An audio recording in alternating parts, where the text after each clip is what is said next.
वो क्या है ना, नाफरमान चाचा को लाइमलाइट में रहने का बहुत शौक है। इसीलिए ये अक्सर ऐसी ऊट-पटांग हरकतें करते रहते हैं जिसकी वजह से ये ऑडियंस की और बाकी सब लोगों की अटेंशन सीख कर सके। वैसे वेल डन, अच्छा भी है। लाइमलाइट में रहने का फ़ायदा भी होता है और कहीं न कहीं नुकसान भी होता है। तो जैसे कि आप सब जानते ही हैं कि बीबी की फाइनल लिस्ट भी आके तैयार हो चुकी है, लेकिन अभी तक उस लिस्ट में कहीं से कहीं तक हमें चाचा जी का नाम ही नज़र नहीं आ रहा है। इनफैक्ट मैंने थंबनेल पे वो पिक्चर लगाई भी है जो फाइनलिस्ट की लिस्ट है। ऑलमोस्ट सारे के सारे खिलाड़ी यानी कि सारे के सारे हाउस मेंबर्स मुंबई पहुंच चुके हैं। सबके शूट स्टार्ट हो चुके हैं, फ़ोटो शूट्स हो चुके हैं, इंटरव्यू स्केड्यूल्स हो चुके हैं, लेकिन वहाँ पे अभी तक हमारे चाचा जी की गाड़ी मुंबई पहुंची नहीं है। क्योंकि कल रात तक भी ये अपने घर के छत पे थे, इनकी स्टोरी से हमने देखा, और आज भी इनके व्लॉग में ये नज़र आए। हालांकि एक दो व्लॉग में ये लोग कहीं मिसिंग थे, लेकिन फिर भी कुछ कहा नहीं जा सकता कि आखिर में मामला चल क्या रहा है। कहीं ऐसा तो नहीं कि चाचा का जाना पोस्टपोन हो गया या फिर वाइल्ड कार्ड के लिए चाचा जा रहे हों, और क्या पता इसी बात की फ्रस्ट्रेशन चाचा को हो रही हो और ये फ्रस्ट्रेशन किसी और पे नहीं, चाचा बाकी के लोगों पे निकाल रहे हो। सो होने को तो कुछ भी हो सकता है और होने को कुछ नहीं भी हो सकता। वेल, एजम्पशन का खेल है, जो दिखता है उसी के बलबूते पे एज्यूम किया जाता है। ऐसे कि कल ललिता आंटी के व्लॉग में देखने को भी मिला कि टिकिता की वेडिंग एनिवर्सरी है, यानी कि टिकिता और नाफरमान की वेडिंग एनिवर्सरी है, और रात में कोई भी एनिवर्सरी सेलिब्रेशन नहीं हुआ। कोई भी स्टोरी पे, इंस्टाग्राम हो चाहे स्नैपचैट हो, कहीं के भी केक कटिंग की कोई भी फ़ोटो नहीं आई। इनफैक्ट कोई विश तक नहीं आई। सो अधिकतर ऑडियंस को तो पता भी नहीं है कि एनिवर्सरी है, ये एनिवर्सरी हो चुकी है, बट एनिवर्सरी का सेलिब्रेशन होता हुआ नहीं दिखा।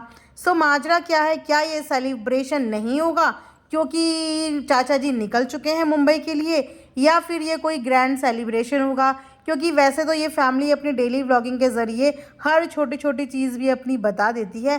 तो एनिवर्सरी का अगर ऐसा सच कोई सेलिब्रेशन होता तो वो देखने को ज़रूर मिलता। वैसे देखा जाए तो टिकिता के लिए कोई भी सेलिब्रेशन मुश्किल से ही हार्डली होता है, अनटिल अनलेस उस सेलिब्रेशन में घायल का इन्वॉल्वमेंट ना हो। उसको अकेले में कभी भी स्पेशल फील कराते हुए तो नहीं देखा। हो भी सकता है कि ये प्यार इक्वल करते हो, लेकिन वो दिखता नहीं है, और जो दिखता नहीं है वो बिकता नहीं है। और साथ ही साथ आज एक फ़ोटो भी इनकी नज़र आई जिसमें इन्होंने खूब सारा घर में भर के राशन ले लिया है।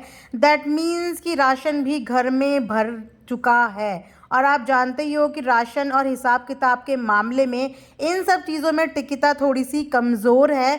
घर गृहस्थी का इतना उसको नॉलेज नहीं है जितना घायल को है। हमेशा से घर गृहस्थी की चाबी और डोर घायल के ही हाथों में रही है। घर में कितना राशन आना है, कितना खर्चा होना है, वो सब कुछ घायल को ही पता होता है। तो घायल ने सब कुछ राशन मंगा दिया है ताकि उसके अब्सेंस में अगले 2-3 महीने तक कोई दिक्कत ना हो। तो डबल साइड की बातें हो रही हैं। एक हिस्सा कहता है कि जा रहे हैं, निकल चुके हैं, लेकिन वहीं पे दूसरा हिस्सा कहता है कि कल रात को तो छत पे ही बैठे थे। तो अगर कल रात को छत पे बैठे थे तो निकले कब, और निकल गए तो अभी तक कहीं पे भी इनका नाम, इनका फ़ोटो, इनका जिक्र क्यों नहीं हो रहा है? 2-3 कंटेस्टेंट का तो फ़ोटो शूट आ भी चुका है, वायरल भी हो रहा है, लेकिन इनका तो लिस्ट में ही अभी तक दूर दूर तक नाम नहीं आ रहा है। वेल, जो भी होगा पता तो चल ही जाएगा 2 दिन और। लेकिन गलती से अगर इनका जाना कैंसिल हो गया, क्योंकि ये बिग बॉस है, जैसे कि मैंने बताया हमेशा से ही ये होता है कि एंड तक भी पहुंचते पहुंचते बहुत से कंटेस्टेंट को बिग बॉस की लिस्ट से हटा दिया जाता है या फिर वाइल्ड कार्ड के लिए डाल दिया जाता है। तो अगर ऐसा इनके साथ हुआ है तो इनका तो बहुत बड़ा नुकसान होने वाला है, क्योंकि इन्होंने अपने हिसाब से सारे सेटलमेंट कर दिए थे, इतना सारा इन्वेस्टमेंट कर दिया था, कपड़ों में इन्वेस्टमेंट कर दिया, मेकअप में इन्वेस्टमेंट कर दिया, और तो और व्लॉग्स में भी कहीं ना कहीं इनका पार्टिसिपेशन काफ़ी कम हो गया था। होता ही है, जब आप एक साथ दो दो नावों पे सवार होते हो तो चीज़ें उतनी स्मूथली चल नहीं पाती जितनी और दिन चलती है। इसीलिए थोड़ा सा व्लॉग्स की क्वालिटी भी डाउन हुई थी, इतना ज़्यादा एक्टिव नज़र नहीं आते थे जितना पहले आते थे, क्योंकि इस समय प्रायोरिटी उनकी बिग बॉस बन चुकी थी। एक इतना बड़ा नेशनल टेलीविज़न पे दिखना अपने आप में एक बहुत बड़ी बात होती है। लेकिन व्लॉग भी डिसबैलेंस हुए, और अगर वाकई में इस बात में ज़रा भी सच्चाई है कि इनकी एंट्री एंड तक आते आते कैंसिल हो गई, तो ये लॉस तो है। अब लॉस है तो गुस्सा आना भी जायज़ है। वेल, गुस्से से काम नहीं चलेगा, काम करने से ही काम चलेगा। ऐसा अक्सर होता है कि हमारे पास से आते आते भी कभी कभी चीज़ें हाथ से निकल जाती हैं। चाहे हेटर हो, चाहे सपोर्टर हो, चाहे रिएक्शन हो, चाहे रोस्ट हो, लेकिन इच्छा तो कहीं ना कहीं सबके दिल में यही थी कि इनको बिग बॉस में देखें, और है भी कि इनको बिग बॉस में देखें, क्योंकि जो रियलिटी हमें व्लॉग में देखने को नहीं मिलती, जो चीज़ें हमें व्लॉग से समझ में नहीं आती, वो शायद नेशनल टेलीविज़न में इतने सारे कैमरे के बीच में हमें बहुत ही अच्छे से समझ भी आती और दिखाई भी देती। जैसे कि इन्होंने आजकल अपना ये एक नया रूप दिखाया है एनिमल लवर का। इनका कहना ये भी है कि इनके फ्रेंड्स, इनके नियर डियर इस बात को जानते हैं कि ये बहुत ज़्यादा बड़े एनिमल लवर हैं। हाँ, हमने एक इंटरव्यू में सुना भी था इनके को यूट्यूबर के मुंह से, बट स्टिल वो कहते हैं ना कि जो देखा नहीं उस चीज़ पे भरोसा करना मुश्किल हो जाता है।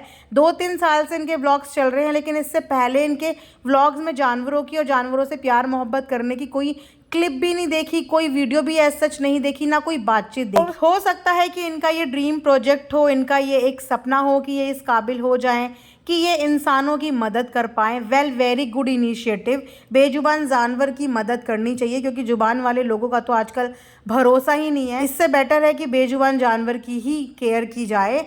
बट अगेन, जैसा हमने ये चीज़ पहले ना कभी सुनी ना कभी देखी, एंड ऑल ऑफ सडन ऐसा इनिशिएटिव, तो थोड़ा सा टाइम लगेगा चीज़ों को डाइजेस्ट होने में, थोड़ा सा देखने में कि आखिर में इन सब चीज़ों का मतलब और उद्देश्य है क्या। कि रियलिटी हमेशा वक्त के साथ साथ आती है, इसीलिए किसी भी चीज़ में जल्दबाजी नहीं करनी चाहिए और ज़्यादा एक्सपेक्टेशन भी नहीं करनी चाहिए। थोड़े थोड़े टाइम देना चाहिए ऑडियंस को भी, खुद को भी, और अपने दिल से देख सके, किसी के दबाव में आके नहीं देखें, अपने दिल से देखें। फीलिंग हमेशा अंदर से आनी चाहिए, ज़बरदस्ती नहीं आनी चाहिए। तो जिस दिन जैसी भी फीलिंग्स आएगी फ्रेंड्स, आप लोगों के साथ शेयर ज़रूर की जाएगी। और अगर आपके दिल में भी ऐसी कोई फीलिंग आती है या आपको लगता है कि ये चीज़ें सही जा रही हैं, अच्छी जा रही हैं, या कुछ ना कुछ ये अच्छा कर रहे हैं, तो कमेंट सेक्शन में शेयर ज़रूर करना। हम डेफिनेटली उस चीज़ पे भी बात करेंगे, लेकिन जब वो चीज़ें दिखेंगी उन चीज़ों पे तब बात होगी। फ़िलहाल तो ऐसी कोई चीज़ें नज़र नहीं आ रही हैं, और आ भी रही हैं तो अभी ठीक से क्लियर नहीं नज़र आ रही हैं। तो जब आएंगी तब बात करेंगे। तो यही था मेरा आज का एक रिएक्शन। आई होप कि आप लोगों को पसंद आया होगा। लाइक, शेयर एंड सब्सक्राइब करना बिल्कुल ना भूलें।